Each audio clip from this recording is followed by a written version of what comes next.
Peuple congolais, comme il est de notre devoir de se retrouver devant vous chaque jour pour vous parler, pour vous expliquer et pour vous informer sur la République démocratique du Congo, la terre de Patrice Emery Lumumba, la terre de Mosée Laurent Désiré Kabila, la terre de Etienne Tshisekedi Lumumba, la terre de Gabriel Kingok Mwanza, la terre de Moïse Tchombe. Jamais dans notre histoire, et je dis bien jamais dans notre histoire, nous n'avons été si près de la guerre comme actuellement. Jamais.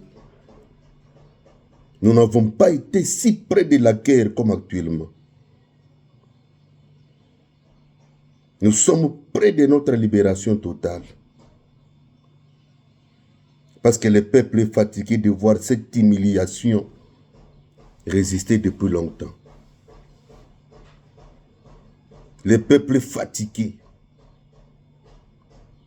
Le peuple n'est plus prêt de supporter cette bêtise résister pendant longtemps.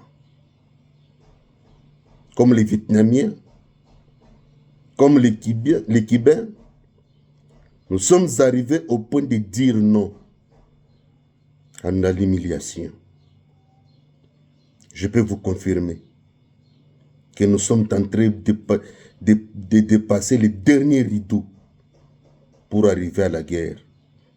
Et la guerre ne sera pas pour nous un objectif, non.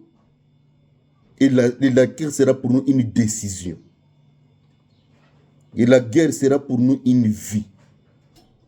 Et la guerre sera pour nous une obligation. Car ça fait longtemps que nous avons vu le pays sombrer. Jamais, et au grand jamais, les Rwandais nous domineront encore. Les Rwandais vont imposer ces dictats dans ces pays.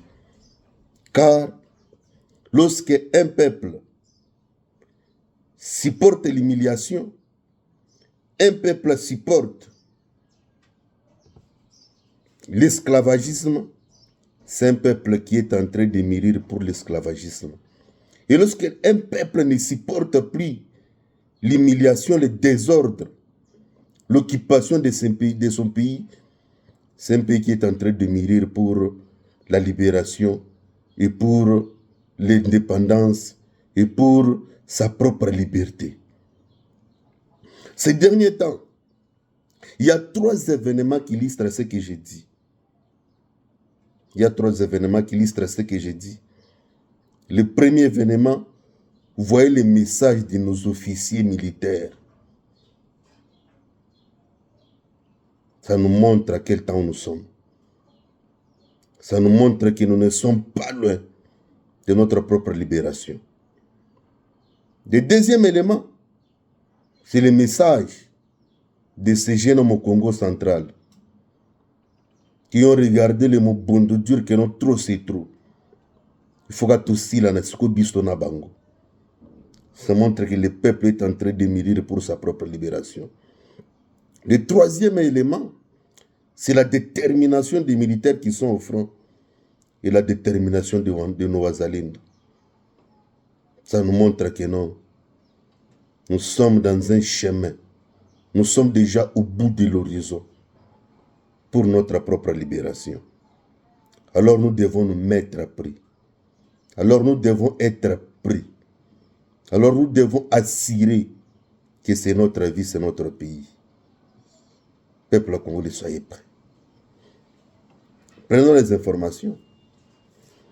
Des informations sur les champs de bataille. Mais avant de commencer, je vais vous faire voir que non, le président Tshisekedi, le président Fachi est en Belgique, plus précisément à Bruxelles, où il va participer dans un forum du 9 au 10, un forum qui parle sur le minerai.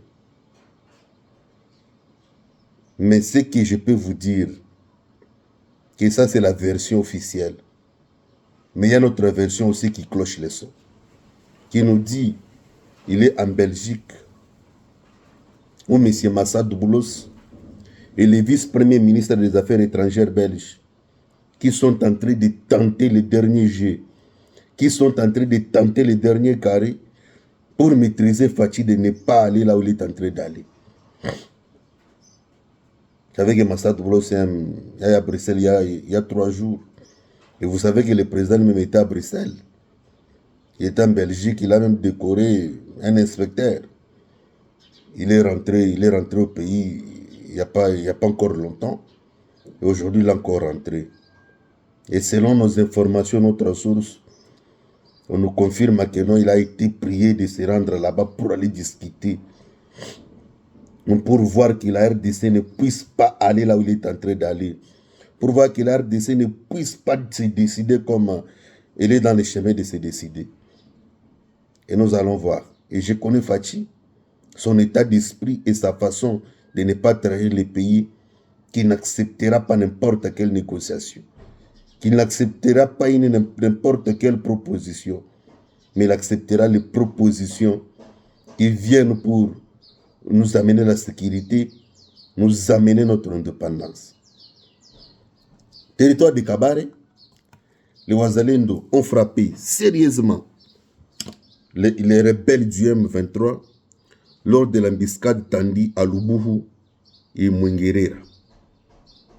Donc ces rebelles du M23, ils voulaient quitter Lubuhu Mwengerera vers Luhako. En tout cas, les Wazalendo dans leur tendue embuscade, ils ont été neutralisés tous. Et nos Wazalendo les a poursuivis jusqu'à Luhako. Et Luhako où la guerre s'est passée toute la nuit.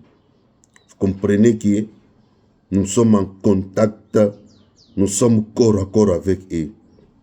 Territoire de Rutshuru, ces rebelles du M23, les pilleurs, ces ennemis de la paix, les ennemis de tout Congolais sérieux, ils ont pillé 60 maisons et ils ont incendié, pillé 60 maisons.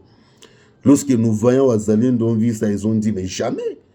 On ne peut pas accepter qu'ils puissent faire la loi tant que nous, les patriotes qui s'est décidé pour garder le pays, nous sommes là. Nous voyons le Wazalendo les a suivis, les a frappés sérieusement, les a suivis de Nyabiteji à Nyanzali, où ils ont été frappés encore sérieusement et ils ont fui. Et nos Wazalendo les ont encore suivis à Boutare et à Kahuma. Vous comprenez que c'est hors la loi, ces rebelles, ces assassins, ces tueurs n'ont pas une place dans notre pays. Territoire de Walikale, mes chers amis, ces ennemis de la République ont voulu attaquer Mpinga, mais les FARDC, les Wazalendo, les a pourchassés, les a bousculés, et ces ennemis n'ont pas réussi de prendre Mpinga et de prendre les positions. Et il y a encore un affrontement toujours dans le territoire de Walikale, en Kuba, en Penti et à Buhaï. En tout cas, dans ces 3 localités, nos vaillants Wazalendo et notre force armée a réussi à frapper ses ennemis. 30 d'entre eux sont été neutralisés et 29 se sont rendus à notre armée. C'est pour vous dire que non, le travail continue. Le travail continue. La résistance a pris corps et le pays est en train de vivre son destin. Donc, en aucune fois, nous allons laisser encore ces rebelles du M23 prendre le contrôle de notre territoire. C'est pour cela que nous lançons ces cris, nous lançons ces messages à tous les peuples congolais. Cultivons l'amour dans nos cœurs. Cultivons l'amour dans nos cœurs. Dressons nos fronts longtemps courbés.